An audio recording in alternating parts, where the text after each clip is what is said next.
Hello guys and welcome back to today's Wolf Digest. I am your host Amaros. And I am the co-host Terkanil.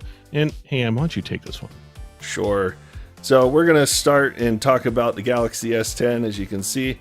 But we're also going to talk about some California privacy laws and how that's affecting Washington, as well as some TLS 1.3, Google Fiber. We're going to talk about OLC. We'll get back to you on that one. Xbox Live on Nintendo. We got PS5 discussions as well as some Windows 10 patch notes. So let's go ahead and get started with the S10. So we had some things we were talking about, some leak information that was thrown around primarily on WCCF Tech. And a lot of other places, Mobile World and who knows what. And yeah, a lot of it floated out and we made some judgments as to what we might see. We weren't that far off. I don't think we were off at all, really. I think Samsung was a pretty leaky ship leading up to their February 21st or 20th. Somewhere around there, yeah. Publication. Where's a calendar? That was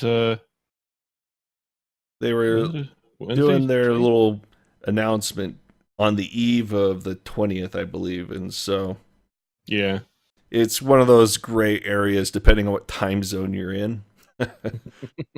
But either way, all the leaks were pretty much spot on, especially the ones that were coming out just the day or two prior that actually had device in hand and things like that. So we got 3 cameras on some, 4 cameras kind of thing on others, 2 on the cheap ones, but all of it's there. You got your on-screen thumbprint reader that's actually ultrasonic as opposed to a capacitive one. Granted, the E series, the S10e, the cheap one, actually has a capacitive on the power button. So that's pretty fun if you want to go old school, I guess, right? Yeah, something like that, I guess. I personally still am stuck on the buttons, but that's me. Well, there's some great deals going on out there. $200 gift cards for buying these or on pre-order. There was actually a couple of vendors, I think Verizon was one of them, that were actually giving away the new Galaxy EarPods or whatever they're called. Basically, Galaxy's answer to the AirPods. Were they earbuds? Who knows? Yeah, they look a lot like the Anchor units I've got. Yeah, actually, basically a big bulb that sticks in your ear. They don't really hang down like the AirPods do. So, oh, I just thought of something inappropriate for There's Something About Mary. But moving on. Be able to make that one to Cyrix at some point in time. Then. Oh, I'm sure he knows all about it. And anyone who's seen Something About Mary, you probably know what I'm talking about already, but we'll move on. So far, the lineup is kind of interesting because they've got a quoted low end, mid range, high end, and then there's the Fold. Yeah, the Fold's going to be stupid expensive. Yeah, what, $1,980? $80. So basically $2,000. Yeah, but you get a 7.2 inch tablet. 7.3. 7.3 inch tablet. I really don't think 1/10 of an inch is going to make a big difference here, but hey, just being accurate. I know. I appreciate it. So you got this huge tablet with a massive battery that they're going to be 2 batteries. Yeah, 1 per side because it folds in half with a hinge. But I'm not sure who's going to be in the market for that. Probably people with money to throw around, which is not me. Nor me. But I think it's a good step forward in showing and showcasing this foldable screen tech. And I think it'll actually start trickling down more to more common devices. We've already seen some leaks about some other foldable devices from other companies that will basically be more like the S10 in size, but fold down in half. Kind of like your Star Trek tricorder or your flip phones of yesteryear. That should allow nice pocketable devices Yeah, it's gonna be interesting to see how things end up playing out as this one moves forward. Yeah. I'll wait for it, hopefully, to maybe come down just a little bit in price on some of these, because Yeah. They are getting up there. They're not quite as bad as Apple went on their Apple 10, their iPhone 10 stuff, but it's pretty close. And once you start adding on some of the extra storage capacity and whatnot for like the S10 Plus, you're gonna be in that iPhone XR price range. and once you're technically once you're over that $1,000 mark, things just get insane. Yeah, it starts making those $500 phone offerings from other providers all that much more tempting because they're providing the same capacities and things like that, just with a weaker CPU, a little less RAM, maybe not as nice of screen or components, but it's still a very functional device at $500 and very tempting. But with the S10 though, it's such a change. I'd like to call it a huge upgrade, but it's not quite a huge upgrade. It's not a big upgrade, but I There's guess so you could many say it's things more that feature rich. they enhance so many things with it, especially the cameras. I'm eyeballing this thing for the camera system alone. The ability to do HDR shots, not HDR like the S9 and whatnot does, but actual full 10-bit HDR with the multiple cameras to do exposure and then recombining in the image processor. And this thing has a lot of really cool features, and they can do that for live 4K video that you're recording as well, which is something that you can't do on the S9. So, Yeah, the changes they made to the camera system. Can't believe I actually have to say that. Because it's not just simply saying a camera; it's a camera system. yeah. Because I mean, if you actually, we saw some of that, but actually seeing that they've actually lined up, several cameras on each side that work in tandem to produce the photos is where things get interesting. And I think we kind of overlooked that when we were talking before. Now that I think about it. Yeah, I mean, they got 3 cameras on the back of the S10 and S10 Plus.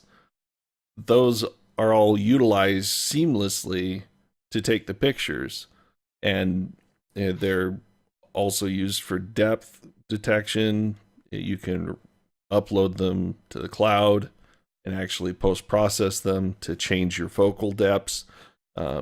Is some of the features you got is while video conferencing, you can actually blur the background more than it normally would be, so you get that super sharp upfront kind of a a facial shot that you get on the DSLRs that set your f-stop to the right focal point, and that causes your entire background to just wash out. It's a really nice effect, and the ability for this camera to just do it on the fly definitely talks about where these phone cameras have gone in the last few years even. And it's also playing up to what a lot of people have been doing, because it's become more and more common for people to use just their cell phone for taking photos rather than having a standalone camera. I think it's pretty much been that way since the phones had a 3 megapixel camera. It definitely before then too, but I think now that the camera quality on the cell phones is so great, I think people have kind of abandoned the idea of having a separate camera altogether. I mean, I have a DSLR because I do photography as well, so I barely use my DSLR anymore just because of how handy it is to just whip out my phone and snap some quick shots. And I'll still use my DSLR for special occasions, things like that, but for a point and shoot, that's my phone, not the DSLR. And something I noticed when I was at PAX South, back in January, is between just what I'd found on quick research and what I saw there, the number of people using effectively a type of rigging for recording and taking photos with their cell phone. And Mhm. we're not talking anything simple. We're talking like handycam type things.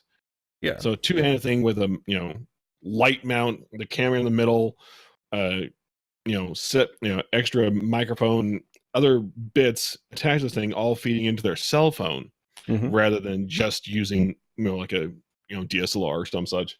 There was one or two I saw that were using like a DSLR, but I saw more cell phones than anything else. Well, for one, everyone spends $1,000 on their cell phone because they can get it on a 2-year no interest loan essentially from their cell carrier, at least in the United States. Outside the US, it's another question or matter altogether. But here we have these subsidized phones on carrier locked environments, and everyone has the phone. Not everyone has a DSLR, nor wants to spend another $800 on a good camera that doesn't have other purposes.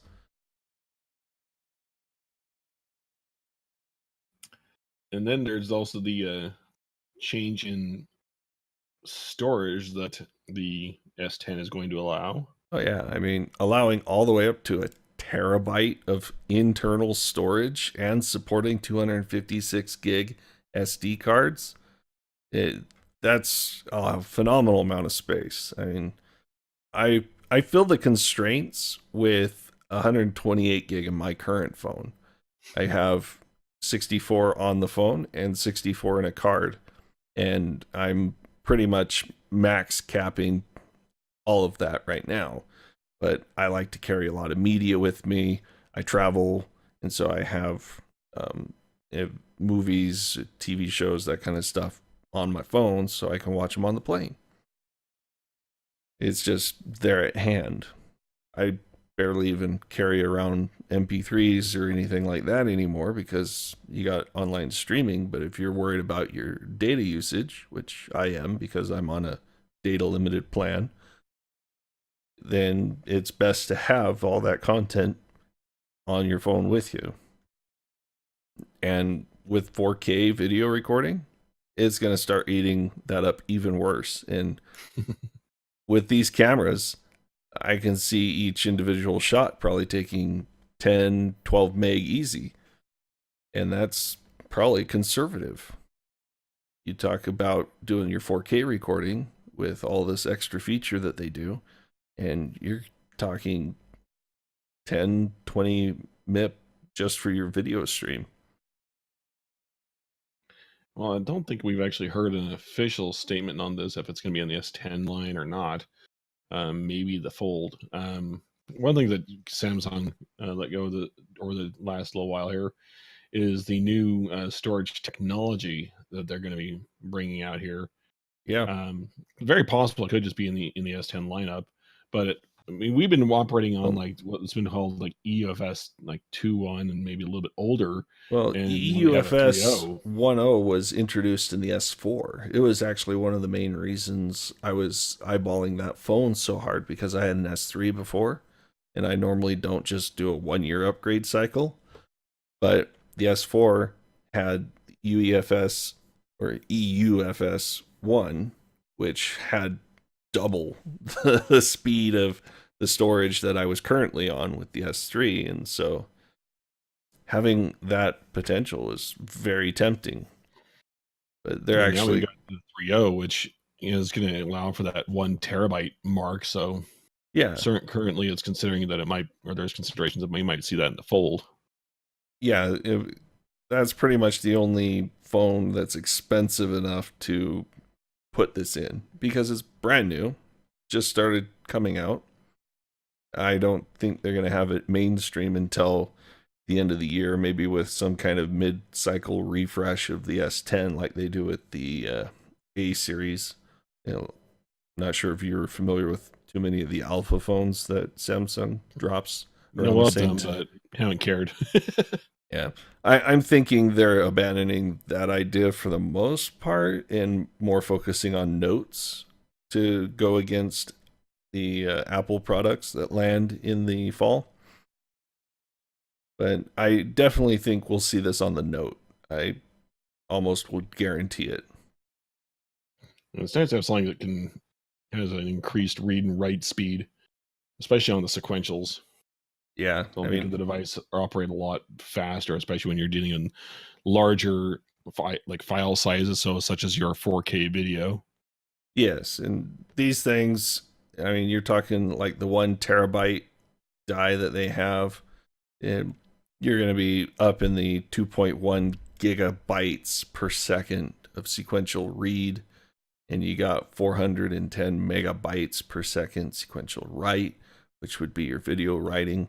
That will be able to handle that video stream. Plus, it has, a extra 50% more IOP performance. It's an evolutionary change, but it's a pretty good evolutionary change that will allow us to do a lot of these extra things on these phones that we're putting the demand on them for. Yeah, each iteration just means that our phones are. I mean, while technically the phones are computers, but I mean, more and more it's closing on the operation of even like low end laptops. Oh yeah. So I mean, it's already to that point where people will dock their phones and use them like laptops. I mean, we use them as a gaming device. I mean, there has even been a few devices over the years that have done exactly that. Mm-hmm. So it's very possible you may, probably in, next, 4 or 5 years, that may become a more common possibility. Yeah. I definitely think it's going to start eating into the mid-range tablet market, especially with the foldable things that are coming out. You got your 2-screen phones or your foldable phone that comes out to your 7.3-inch tablet with the Samsung Fold. Yeah, if when you're able to put, while it is expensive, once that thing is out in the market and matures a little bit, it means the price will probably start coming down a little bit. Oh yeah, especially the 2-3 years like you're talking about. It'll be way more mainstream by then. Yeah, once it matures, then it's something you'll be able to see on the market, and that's going to cause that very likely will cause a bit of a shift. Yep. And the funny thing is, a lot of people hesitate to upgrade their computer every other year, but they're willing to drop $1,000 every 2 years, sometimes even sooner, to get the latest phone. Because it's that piece of computing technology that we always have with us that we always feel the need to make sure is as long lasting, as powerful as we can get it, really. I mean, obviously, there's the more price conscious among us, like myself, maybe, that kind of hesitate to do that 2-year upgrade cycle, but I still tend to do it. And I tend to operate on a more 4 to 5 year cycle. So yeah, you did last almost 3 years on your S5. I was 4 years. 4. Wow. Actually 4.5 before that thing finally decided it didn't want to do it anymore. Yeah, remember it's been about 6 months since I finally had to get a new phone. Yeah, and it was probably a radical upgrade for you when you finally did upgrade, wasn't it? Oh yeah. Yeah. And with the S series, I tend to upgrade on the evens, like the S6, the S8, the S10. So I'm actually due for an upgrade in May. And I'm definitely itching to upgrade, even though my current carrier, I would practically have a free cell phone bill if I didn't, because once my phone's paid off, I pay so minimal for my actual phone plan. It's crazy.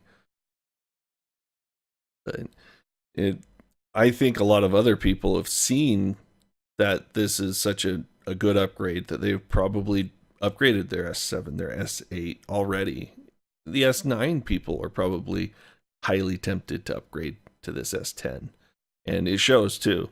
You can actually see, at least on T-Mobile, some of the options are starting to go out of stock.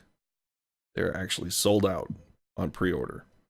And so these things are all going very quickly, which is On one hand, kind of surprising, but on the other hand, not so much. Yeah, I mean, I know that Samsung is doing great at getting a lot of volume out there, but obviously they can only do so much, and yeah, it's starting to sell out. That's actually a pretty good thing for them, especially with how bad of sales they were having with the S9. I think a lot of people didn't really want to upgrade their S8 to the S9 if they Well, could avoid it. as we've discussed in the past, the S8 to S9 wasn't that big of a leap. Yeah, it wasn't. I mean, a little bit of a screen change, but not enough to even say it was much of one. A little bit of the internals, but I don't even think it had much compute performance over the S8 even. Not really. I mean, we actually, and I remember when I actually got my phone, I upgraded to an 8 primarily because it was cheaper and there wasn't enough, compelling argument I can make to make the extra 150 or so dollars for the S9. Yeah, exactly. And that's why when I was reading when the S9 came out, I was like, I'm good on my 8. I'm not even going to care about this gen, you know? And I think a lot of people kind of had that feel. And that's why the S10, I think Samsung went and did so many changes because they wanted to make it a landmark device, something that would stand out and compel people to upgrade. And I think they hit their mark on that. I mean, just some of the software enhancements that they got on there, especially regarding the camera, like I said, that's kind of what my focus was. There's a lot of changes in how you can fiddle with photos just and by default. And I don't remember if they said if it would be done on the other S units, but at least on the Fold, I mean, they're gonna include like miniature versions of some Adobe software. Yeah, and that might just be a Fold thing, but I do know that at least the S10 and S10 Plus will have a lot of the functionality that you saw during the demos that they showed at their launch event. And they had some great demos. I would encourage you to go back and watch a lot of that because they had some really good video of recording, doing motion, great stuff. One other thing, you may want to go back and grab that video and just link it in the description after we're done. Yeah, definitely. Definitely check out the description for not just the video, but any of the stuff we talk about. I have links to all these websites in the description. So definitely scroll down and check that out. Go to these sites and get some more detail if you want, because yeah, we are glossing over a lot of it because we are doing a digest. We're talking about these articles and the technology and how it applies to us and what it will affect our everyday workflow with. Like I said, with the camera, I leave my DSLR at home most of the time because my phone camera works well enough. I mean, it's not great in a lot of situations, but as far as a point and shoot for the kids and things like that, it's more than adequate. Something else that's kind of interesting that I found with the S10s, I've seen a couple of articles about this, but apparently Samsung doesn't think that some of the screen protectors you can get out there, little films you can put over your phone, will be that great. So they're including a quote free protector because they fear that other brands might not allow the phone to pick up usage of their quoted electrosonic fingerprint sensor. Well, that ultrasonic finger sensor, they want this phone to have as good of an experience as possible. And I've played around with other people's phones that have tempered glass protectors and all of this stuff. And quite honestly, the phone is unresponsive to my finger touches. It feels just sluggish because it's not detecting your finger swiping over the screen very well. And it's just a bad experience in some cases, depending on the protector that you put on your phone. And a lot of people tend to go for the cheaper ones or the ones that aren't necessarily going to work well.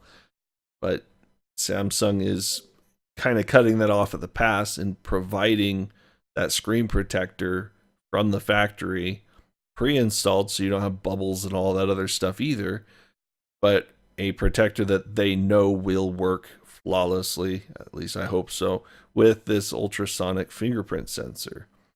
And the writer of this article said is, or at least on the ZNet.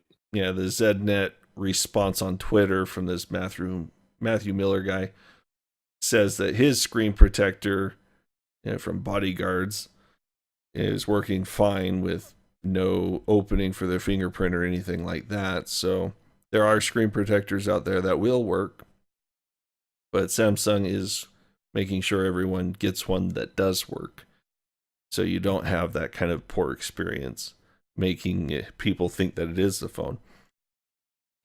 So it'll be interesting to see what kind of information we get out on the reviews, because that's now going to come up. Yep. And hopefully it's a good screen protector that doesn't scratch up and everything, but even so, peel it off eventually once it's served its purpose.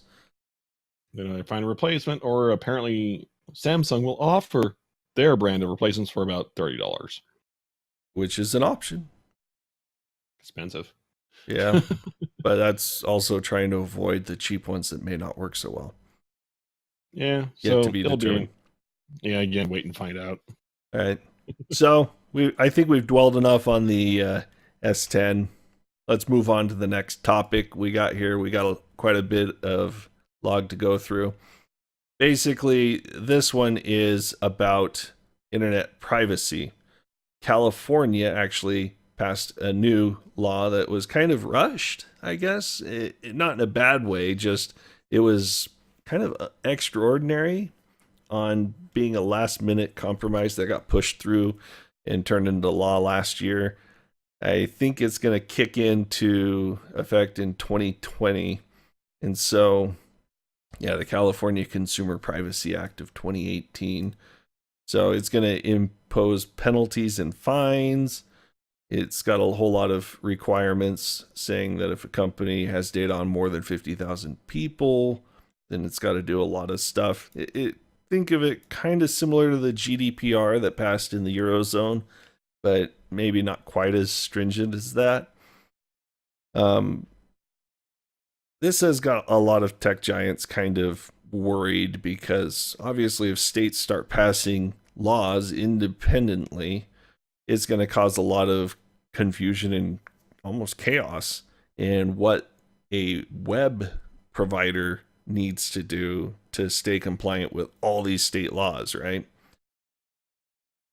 So they're wanting to kind of cut it off at the pass and go straight to DC to have their lobbyists lobby DC to pass a universal law for the United States that, in their hopes, isn't quite as stringent as the California law. I mean, that's their ultimate goal, most likely, is to get DC to push out a law that's more favorable to the big tech businesses and subvert or supersede even the California law, so that they won't be as what's the word I'm looking for? I'm not going to say responsible. It would be more beholden to the people they have data on.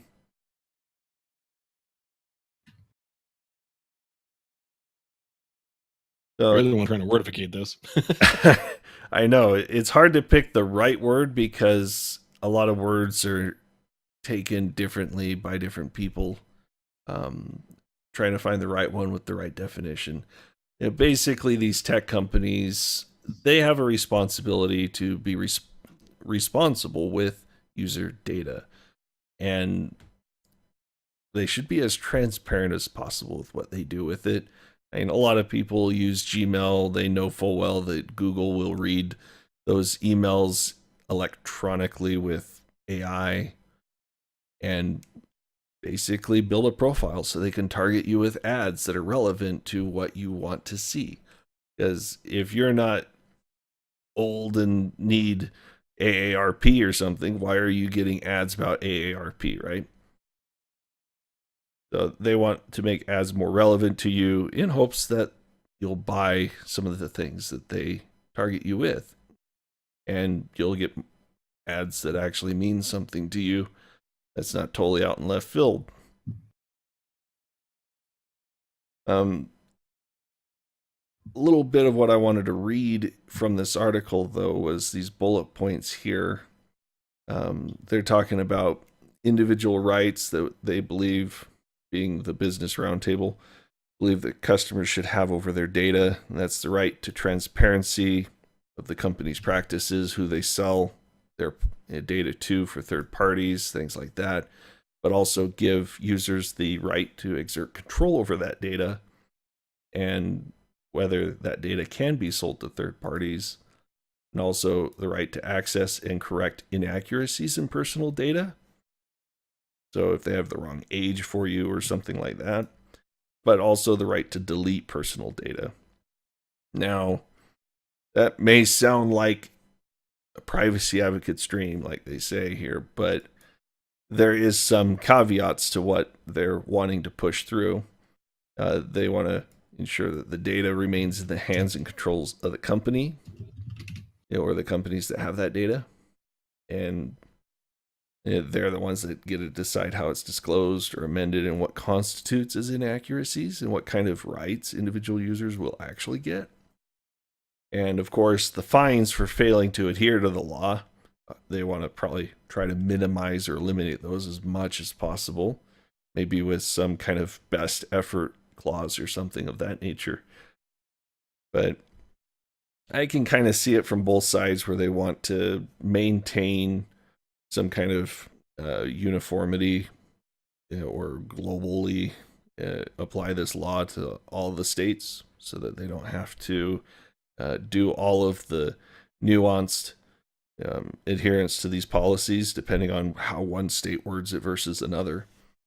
And I don't know, it would be difficult to implement if it's so widespread of variance. And there's a lot of difference, and there's differing levels, and it's hard to keep track of it all. I mean, many times it's best to go for, in that case, for the lowest common denominator, or in this case, the most secure denominator, which isn't necessarily a bad thing. I mean, the one that gives end users the most ability to control their privacy, and then just go with that. But as we've seen with tax laws and things like that, it's pretty rough to do if there are certain clauses that say, different age ranges, things like that, that are treated differently. There's a lot of ways that it can get confusing. I can kind of appreciate that they want to make it uniform, but I can also see where they may attempt to subvert stricter laws in order to get this legislation passed that is more favorable to them than one that's already been passed, like in California. Yeah, it'll be interesting to see if they manage to actually get that to happen, or because from what it sounds like in this article, the one that's being pushed for at the federal level will basically allow companies to go, meh, people don't matter. Yeah, I'm oversimplifying, but yeah, I mean, people are their data. Our profile is what makes Google money. That's all there is to it. That's why a lot of their services are offered for free. We get a free browser, we get free email. Why? So that they can have data. So they can target advertisements. They're an advertising company. How much of that privacy are we willing to give up so that we can have free stuff? Well, that is the conundrum, isn't it? That's currently where that all stands. But when it comes to privacy and therefore security, we also have other points we can talk about, considering the fact that there's encryption. And for those that don't understand, there's levels of encryption that we refer to simply, industry means there's acronyms on everything. There's acronyms of acronyms. So one of the ones we're going to talk about here is transport layer security, or TLS. And there's been a few revisions over the years, the newest being 1.3. Mm-hmm. This one actually has been in draft for since 2016, and they've pretty much had most of the spec finalized by April of 2018, but it's only recently been actually published as a final work. I think that was September, October timeframe. Something around there, yeah. Yep. And that's when I first started hearing about it. And a lot of companies have been trying to update their stuff to be compliant with TLS 1.3 in advance. So they've all been running draft specs, and there's obviously been some interpretation issues. I mean, they talk a little bit about it in this article with this new encryption attack against TLS 1.3 that goes back to what they call this Bleichenbacher.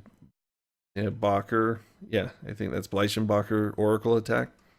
They've had various revisions of this over time, but essentially it just has to do with cache coherency, I believe it was. I think they called it cache. It's in here somewhere. Yeah, there we go. Why am I even doing that when I can search, right? So cache access timing. These cache attacks help them figure out what the private key is for a TLS communication, and they can break it essentially because of that. And there's been variations of this over the years. Plenty, 9, I think, is in this list. 5, no, 10. Lots of them. So TLS 1.3 is quite secure. They have a lot of newer encryption algorithms that replace some of the deprecated or easier to crack methods that have existed in TLS 1.0, 1.1, and 1.2. The problem is backwards compatibility. It always comes back and bites us, right? And there are ways to force browsers to go from TLS 1.3 back down to a more vulnerable spec like 1.2 by just telling it that I don't support 1.3. And it'll just default back to 1.2, and now you're vulnerable again. And that's what this attack against 1.3 is. It's not against 1.3 itself, but just forcing 1.3 to downgrade back to 1.2 and then attack the vulnerable security measures that are in 1.2. But as of when the original research paper was published back in November 2018, all of the tested vulnerable SSL implementations were updated to have a patch to help mitigate this attack. The thing that I wanted to mention this for is there's a purpose to patching and updating your systems. And I say systems, not just your software on your computer, but your internet router, for instance. A lot of people don't even think about updating their internet router, and a lot of routers actually don't have a lot of patches that come out for them. I think that's been a notoriously overlooked thing in the industry, really, is your devices, your IoT stuff. They don't get patched responsibly, not by end users, but by the companies that make and produce these devices. And you look at the upgrade cycles or patch cycles for Windows, you get patches every month, and then you get some interim emergency patches. Everyone likes to gripe about it. Oh, my computer had to reboot for patches again. But what about your internet router? When was the last time it got updated? 2 years ago? When was the last update that was released by the company that sold it? a year and a half ago. Yeah, that's way too long. It's And almost one of the things guaranteed that to have a vulnerable implementation of OpenSSH. it's something that can even be noted, like right there, when it comes to vulnerabilities and how that can play out.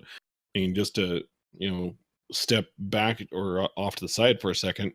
I mean, let's go and look at since you mentioned Windows and the security there.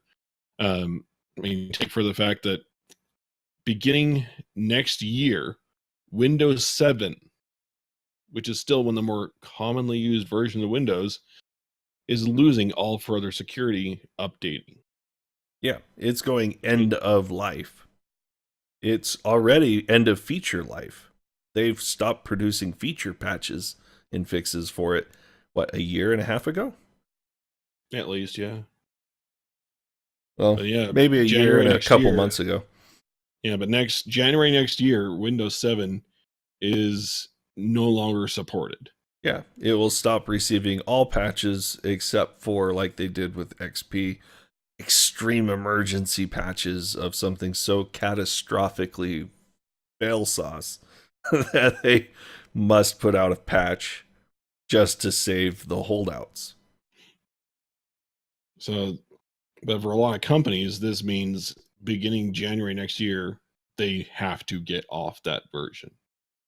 Beginning this year, they have to start migrating off of those versions. If they want to do it in the time frame, yeah. Yeah, they want to be off those versions before January 1st because they will be out of compliance for pretty much any IT audit they ever will look at. And I know from experience that that's a very costly thing, which means Microsoft's going to get a fair chunk of cash out of that. Well, hopefully they won't get too much because hopefully people have already begun the migration process. Hospitals, no.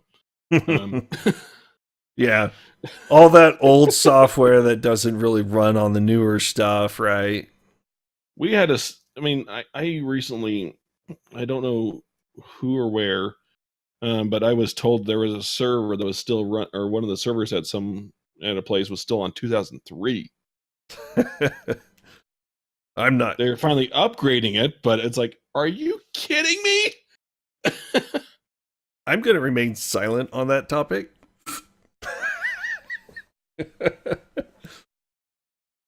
I know everyone has probably that one archaic piece of software that they have to run in their environment that runs on an old copy of Windows that you pretty much just firewall off and try to protect it as best as possible with segmenting or who knows what, but you still have to run it. So yeah,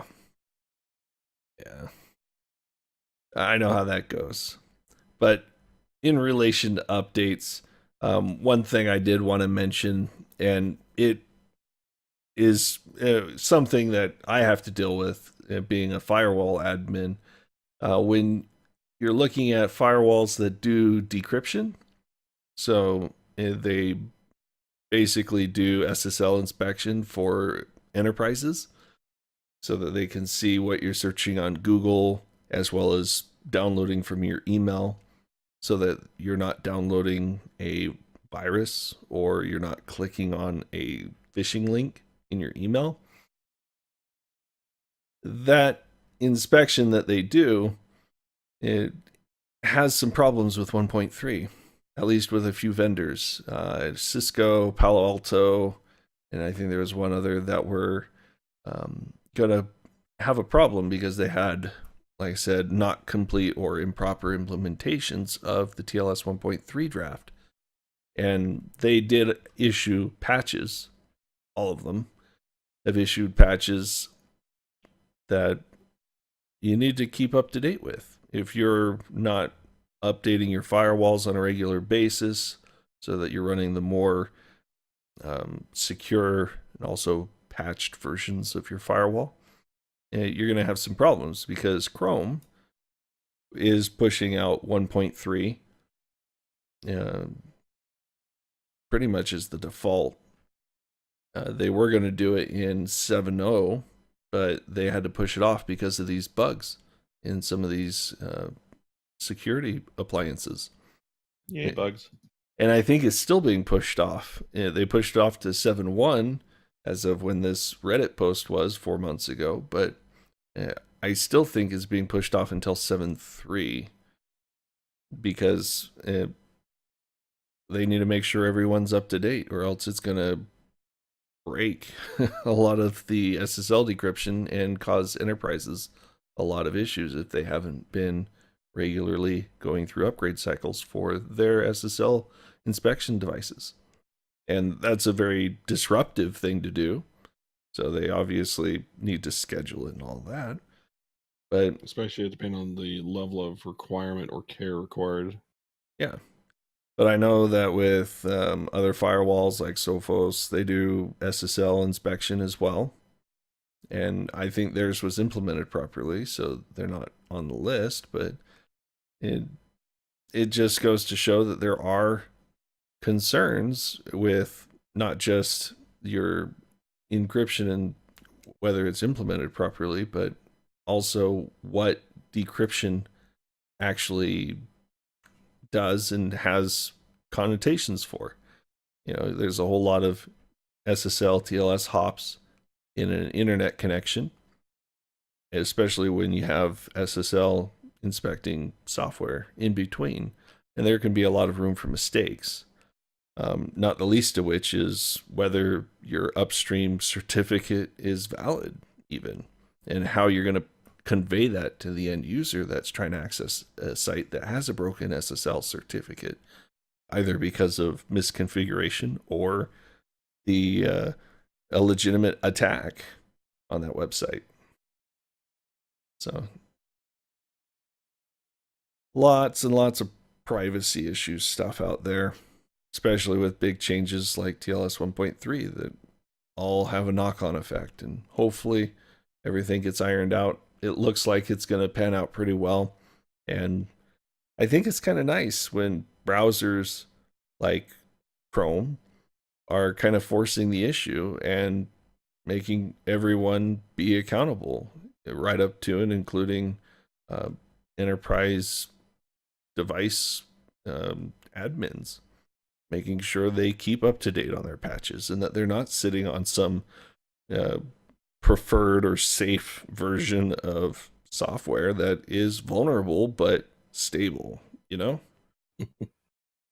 And sometimes you kind of have to force the issue. Yeah, I mean, it's kind of an old adage of, that pushback against patches, because you're on a version that works and it's stable and it works and you validated that it works. Why upgrade to a newer dot release that you don't know if it's stable or not, or worse yet, it's not stable?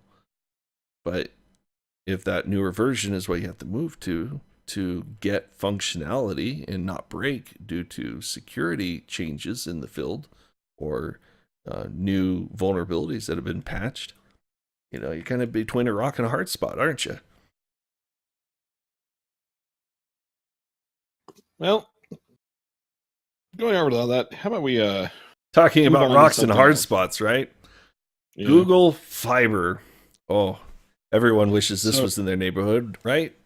Yeah, here in Utah, we have a couple of cities that have that. One being Provo, second being Salt Lake City proper. And aren't we jealous? Totally jealous. Yep. Totally jealous. But back east in Kentucky, one of their first sites, by the way, Louisville. Mm-hmm. Yeah, no, maybe not his first site, because Provo's been longer. One of an earlier site, maybe. Yeah, one of their first sites. Yeah, Google Fiber is pulling out completely, packing up and moving out. Yeah, apparently the methodology that they were using to lay down the fiber is massively insufficient. Well, they did this thing called micro trenching, and they dug 2-3 inch trench, laid their fiber in there, and then sprayed in some kind of rubbery substance to cover it, and they thought that was sufficient. Well, here a couple years later, I mean, they launched it October 2017, so a couple years later, and that cable is coming up. it just, that sealant is wearing out. It's floating on the surface, and they got actual fiber just laying on the surface all over the city. And it was determined by Google that it would be so expensive to go and retrench all of that cable that they're just not going to do it, and they're going to walk away. And all the customers that have been using that now have to go and find an alternative ISP. They got a nice little, but the small upside is that Google's going to give them free internet until they cut everything off. But yeah, that's now a month and a half away. Yeah, they were only going to give 2 months. They're going to pull the plug on April 15th. So if you're in Louisville, hope you're not on Google Fiber at that time. Now, the interesting thing will be, what will the prices do for the alternative ISPs? Are they going to go up and cite increased demand or load on their networks as the reason their price went up? Or are they going to go up because Google's no longer a competitor? Or will they stay the same? That's a tough thing. Yeah, that's going to be a wait and find out. Yeah. I think we should keep an eye and see if anything comes out about that. That would be pretty interesting. So, sad news for that city. Yep. If you happen to be out there, good luck. Yeah. Next on the agenda, we have OLC. This is Octa-level NAND. Storage. And this is a rumor. It's rumored that Micron will be kicking this out in the first half of 2019. Whether that's actually going to come to pass or not, we'll see. They did have a statement from Micron, obviously vehemently denying all such accusations and rumors. Probably because they don't want to commit to a time frame, but shenanigans. There's been enough third-party leaks, at least according to the journalist, that they truly do believe that OLC will be announced in the first half. So, think about it. 8 bits per cell. Right now, we have QLC. We have things like the Samsung 860 QVO that have 4 bits per cell. And obviously, with the where that is a concern every time they increase the bits per cell. How much writes will you be able to do to Octa-level? It's anyone's guess, but it's probably going to be significantly smaller than QVC or QVO. What do you think? I'm not really sure yet. I mean, I've been seeing some of the information that's been coming out about that, and there's some interesting performance specs about the QVO. Yeah, and especially over time, and that's kind of where things get. Well, the 860 has about a 42 gig cache, where part of the NAND is treated like SLC or MLC, where it has a faster write, and it has a little bit of DRAM on it as well to help with the randoms. But once it runs out of that 42 gig mark and you're starting to write 48 gig or more, it all of a sudden takes this precipitous nosedive in performance, and it goes down from your gigabyte per second down to 75 megabytes per second, which is still a pretty decent write speed. I mean, it's maybe 2/3 the speed of a sequential write on spindle. But as far as flash is concerned, that's pretty slow speed indeed. But I would have a little bit of concern about wear leveling and how long it would take for the drive to wear out with Octa-level cache.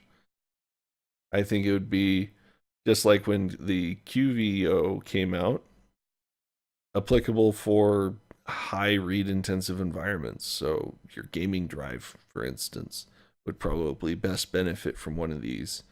And they're going to be significantly cheaper too, right? Pew pew. Hey, I'm good for anything that makes NAND cheaper. And if it helps bring down the price for TLC or MLC drives, um, or if it makes them more worthwhile to buy for your OS drive, because even that's still a pretty write intensive ordeal. I think we'll have to start balancing our needs with our drives. Start looking at, oh, should I get this cheap one or should I get this TLC or MLC drive for this particular purpose? It's going to turn into, purpose of use, at least for the people that care about it. It's going to be the, general population that's going to have to suffer. Probably. Because that's really when the Dell, HP, Acer, those kinds of places are going to just stick in the cheapest drive they can find, which is going to be a QVO or an Octo kind of drive. And they're going to go for a small one, so it's even going to have worse performance because you got this high density chip that doesn't have all these extra chips on the drive to get your actual performance out of all the channels. And it's going to perform like a dog. They might as well have just thrown in a normal spindle at that point in some cases. I'm not sure if you've seen the performance of some of the lower end SSDs, but they can actually be worse than a spindle. Apparently I've missed those particular ones. Yeah. Well, it's hard to do, and it's only for like sequentials and things like that, particularly writes. But the random IO is still there, especially for reads. I mean, most of the use case for SSDs are going to be read random IO. And they'll still perform better than a spindle for that. But when you start mixing and start doing writes and reads, you're going to run into some troubles. Yeah, so we'll have to see how this one gives out. But I think the technology overall is moving at a nice pace. And it's kind of interesting to see how SSDs are moving forward, considering that for the longest time, I should say, spindles were the cheap drive. And they still are. I mean, you can go and... Well, I can go get a 6 terabyte spindle that's a pretty decent performer for $130. Yeah, that's at the 3.5 level. Look at the 2.5. Yeah, I mean, the biggest density 2.5 is 5 terabytes. Well, and those are once you start moving above the drives. Yeah. Once you start moving from above the 1 terabyte on the 2.5s, the costs go up fast.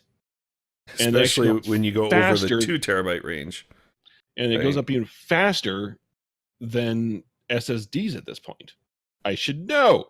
Oh yeah, when you're looking at the 5 terabyte range, you're going to be looking at SSD almost exclusively because of the cost. Because I went to, this is something I've talked about before that I, primarily right now and still sadly use a laptop as my primary computer. So sad. And this thing but it's got 2 hard drive bays in this thing. And the secondary drive was my quoted big drive at 1 terabyte, but I couldn't upgrade it because I didn't want to spend $500 or something like that, whatever it was I was looking at the time, for a 2 terabyte drive that was 7,200 RPM. Yeah. When you get that big, they tend to slow down to 5,400 RPM due to concerns. Yeah, 5,400 I can get a little bit better, but for 7,200, no, that was didn't exist. Yeah, expensive. It was there, but we're looking at, I think I was seeing like Seagates, maybe one other, but they were costly. Yeah, they were at a price point that they may well have not existed, at least on our filters, that they don't exist. Yeah. And then finally, the Samsung solid SSDs hit a point where the 2 terabytes were cheaper. Yeah. And you ended up getting one. Yep. That's how I've got there now. Meanwhile, load faster. Can't argue with that. Exactly. So I hear you want to talk about something about Xbox Live. Yeah, this was something that was kind of surprising because when you think of Xbox Live, you think, Windows a little bit, you think Xbox. But apparently that's not quite good enough for Microsoft. They wanted to target new markets. And at the GDC, they have the upcoming GDC, the Game Developers Conference, which is coming up March this month. So this month, apparently, there's a session titled "Xbox Live: Growing and Engaging Your Gaming Community Across iOS, Android, Switch, Xbox, and PC." And it's those first ones that are getting the attention here because it's like, wait, iOS, Android, and something Switch. here is not like the others, Yeah. I mean, again, Microsoft is like Xbox PC, Xbox V, because Windows. And in the description, they talk about a cross-platform XDK. So, yeah, that's the thing there is that apparently they're looking at pushing out something with Xbox Live that could be apparently used on, mobile and Switch. So the question is, do you think this might lead to DirectX support on iOS, Android, and maybe Mac? There is a possibility for it, but it's hard to say as to what all it's going to be allowing. Because XDK, I would say the X is either cross-platform or in reference to DirectX, which is what the Xbox is based off. Yeah. Because the Xbox is essentially a Windows core with a DirectX layer, and all the games are written using DirectX. That's part of its original name was the DirectX box. Yeah, so hence the Xbox. So is XDK Xbox development kit, or is it a cross-platform development kit, or is it meaning more of a DirectX development kit? And that's the part I'm very curious about. I mean, there isn't a whole lot of information. I haven't heard much here. This article is talking about cross-platform community connections, potential, how Microsoft has been wanting to work in the mobile and portable gaming platform space. Mm-hmm.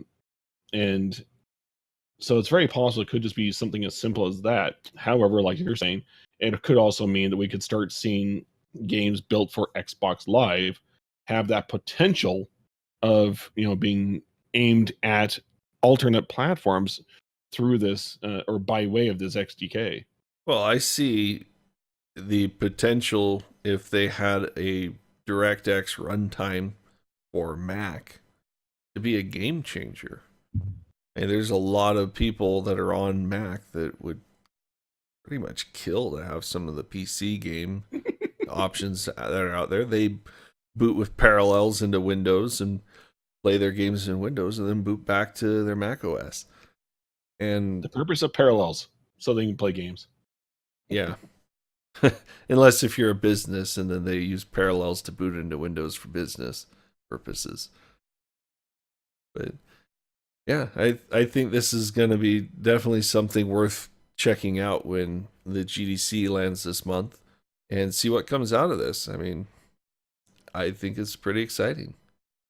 And that's not very far away. I'd say more, but the GDC website's down. Yeah.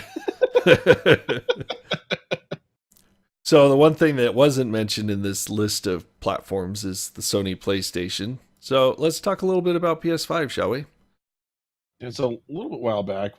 Unfortunately, we've had some delays due to life over the last month. But this is something that's left over from the end of January. And based on what we're seeing, has been seen out, and what the article we have here from Games Radar picked up is apparently we're looking at Sony focusing heavily their efforts on the unannounced PlayStation 5, meaning most of the focus for studios is going towards the PS5. And we've seen a few tech demos that we brought up in the past, not long ago, about one particular racing game. Yeah, And Gran Turismo. Showing the tech, saying, here's what we can do. And the thing is, it's like, this is aimed at a console. Mm-hmm. None of the current consoles can do this, which means next gen console. And that was where we started speculating about, next PlayStation. And there have been rumors, I'd have to go hunt them down again, but I saw recent rumors about next gen Xbox and having at least two different SKUs. And that one also running on AMD tech, which kind of goes in line with what we were seeing before. And so, so we're seeing a lot of development. So it's very possible that once we hit probably not GDC, though it's possible. I would say, especially E3. Yeah, probably E3. We're going to see new, official announcements for new Xbox and the PS5. Yeah, I mean, speculation is we're going to see it late 2020, probably well ahead of the Christmas season. So, or should I say holiday season? That way you can start picking up your presents and whatnot in, say, October, November timeframe. So I would expect it sometime in that point to be able to go and purchase one. So it's still a year and a bit off, but it gives them some leniency. So according to this article, going back to GDC, it actually does say here that there was some inside information that we might hear potentially some level of information at that point in time. And that is, thank you, article, for helping me out. The week of March 18th. There you go. So website's down. This article helped me out. So it's only a couple of weeks away, and then we'll probably get a little bit more information on that. We'll be able to see what we have with that XDK, and usually the GDC also has some other good information. So sometimes announcements but there's going to be a lot of stuff coming out of that. So that'll be a fun week for us. But yeah, it looks like there's PS5 dev kits that are floating out internally. It supposedly has been being called Project P, as this article is stating. So we've heard some rumors that it's going to be, next gen AMD tech. Same with Xbox. We don't know much more about that than that. But again, going back to the Gran Turismo tech demo, it could be very, very interesting as to what these gens could be capable of if you're looking for, better console based gaming. Mm-hmm. So, because some of the graphical potential is definitely higher than what we've been seeing, and it's, even if it's on AMD tech, it's pushing up into what AMD is hitting right now on PC. Yeah, and so we have Ryzen coming down the pipe. I'm pretty sure they're going to be Ryzen or Zen 2 cores in the next gen consoles, and probably Navi, most definitely, in these chips as well. If there's kits already out there that are hosting Navi architecture, probably the bugged version from earlier this year. You probably remember us talking about that. What was the last video about the delay on the Navi architecture? There'll probably be a dev kit 2 that comes out with much closer final specs, but it's exciting times. We'll have a lot better idea of what the performance level will be once we actually see the 7 nanometer stuff from AMD come out here in the next few months. Yeah, I'm expecting Navi to be announced probably in no later than June. And so it's going to be interesting to see what the companies actually start throwing out. And I'll admit, I still don't have a PlayStation 4, but I've already got games. Yeah. I can't play them. Horizon Zero Dawn. If you want a reason to get a PS4, there you go. Yeah, I'm still waiting for the Final Fantasy VII remake. Well, that's coming to PC, so there's not really a requirement to get a console for that. Horizon No, Zero but Dawn and Red Dead puzzle. 2, those are reasons to get a console. But we're going to wrap up on one last note here, and that is an actual, just a normal patch that came out for Windows 10 1809. We didn't talk about it enough yet. Well, we did talk about patching and how you want to patch due to security, but there's also another benefit to patching, and that is performance improvements. And with the Spectre performance mitigation issues that we've had with the whole meltdown and Spectre, those are all security concerns and reasons to upgrade and run firmware upgrades and patches and things like that. Well, there was a detrimental effect on primarily Intel CPUs that caused those fixes to actually slow down your system in order to mitigate those system vulnerabilities.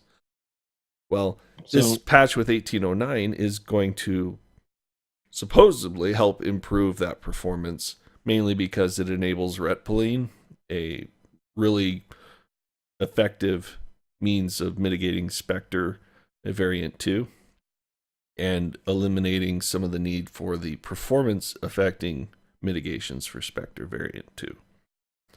Just a quick, for those of you who don't know what we're talking about here, it was and brought up, came up pretty heavily in the tech industry about security concerns that were inherent to your CPU. I won't say very generalized, because there was several different vulnerabilities that were announced, and nothing was safe. There were, so it's like the only thing that was even close Intel to had safe. The worst. Yeah, the only thing Intel that was had the close worst to of them. safe was AMD, because they just weren't targeted, right? Well, they were, but the difference is how they already had some, like, you had to have far more specific cases in order to abuse the vulnerability that they had. Well, yeah, because they wrote the vulnerability using Intel as their target. And so they had working code to demonstrate against Intel. But that code didn't work on AMD because of the differences in architecture.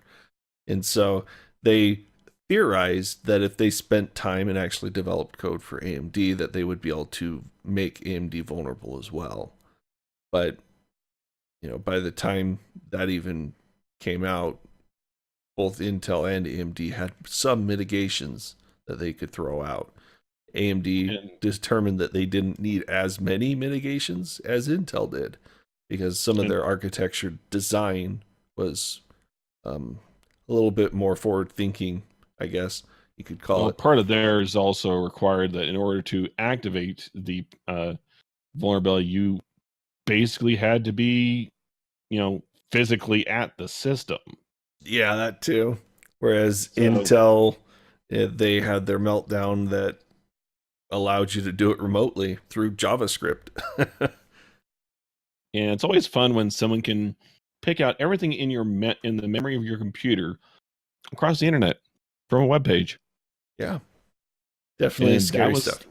That's level, but so with the Spectre meltdown, there were patches that were made by Intel, going back several gens on their Core series chips to help with that. But in cases for the fixes, you would see in some cases up to, what was it?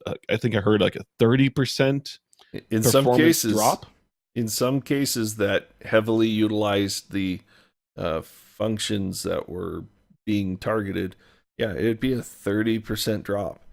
Now, in actual benchmarks and things, we didn't see near that performance drop in most benchmarks. There were some that we did see close to that, but they were few and far between. So it was kind of a non-event, as far as the whole scary performance thing was concerned, but there was a notable drop in performance kind of system wide. Just it wasn't as bad as, that scary 30% number. Yeah, so that was the less common, but I think the more common was about a 5 to 10. Yeah, somewhere in that range. More likely the 5, but yeah, there was a drop in performance, and it was tangible. Now, it didn't really occur on the AMD side. Just saying. Yeah. But security by obscurity is not a good way to go about it either. Like I said, AMD, they just weren't. I know AMD did say that they did make changes to work out what they had, but yeah, so Zen 2 is as much. Yeah, Zen 2 is gonna not be affected, just like Intel with their 9000 series isn't really affected. So if you're on some of the older stuff, the 4000, those old Haswell Ivy Bridge CPUs were all worse affected with the performance issues. The older you got, the worse it got, kind of thing. But yeah, definitely if you're on 1809, get this patch. It just came out, what was it, today? So the 1st, 2nd of March, something like that. No, so definitely if you're on Windows 10, hit that update, because I'm sure you'll be able to get at least a little bit of extra performance out of your system. Yeah, and there's some bug fixes that prevent crashing and locking up, especially when you're doing remote desktop. And this one's been a pain point for me because I am on 1809 as well. And yeah, you've seen that one. Yeah, I've been suffering with it for the last few days because I RDP into my workstation that I'm recording on right now. And yeah, when the whole screen goes black and your windows only display your wallpaper in them, and then the whole system's locked up, and then you go to try to log in remotely and everything's just toast and you have to hard reset. Yeah, it's not a good day. Not a good day at all.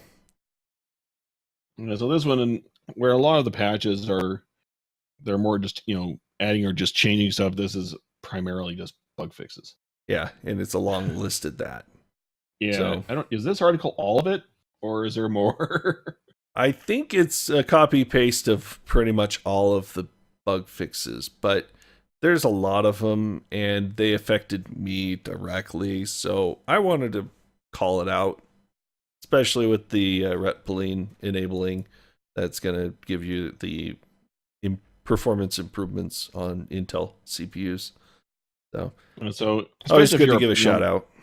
Yeah, especially if you're more of a general populace, probably wouldn't notice a whole lot with this, but power users, take a look at that list. Or people that are just running benchmarks to show off.